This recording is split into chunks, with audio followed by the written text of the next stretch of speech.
Alright guys, welcome to my new video.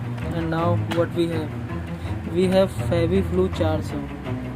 तो India में जो चल रहा है कोरोना, उसकी ये दवाई है। और चलिए देखते हैं इसको ओपन करके। मैं आपको दिखाता हूँ, इसका रिव्यू कर रहा हूँ।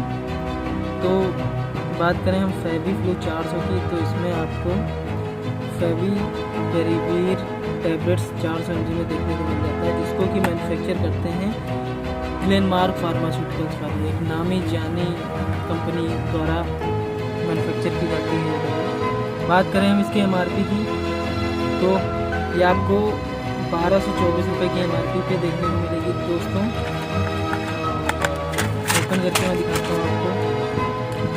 Now what we have a strip which have 15 tablets.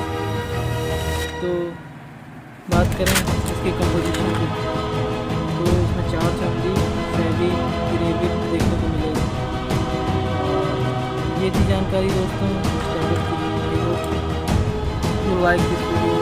Please if you like this video please subscribe to my channel. Thank you so much for watching this. Support to the channel and thank you so much.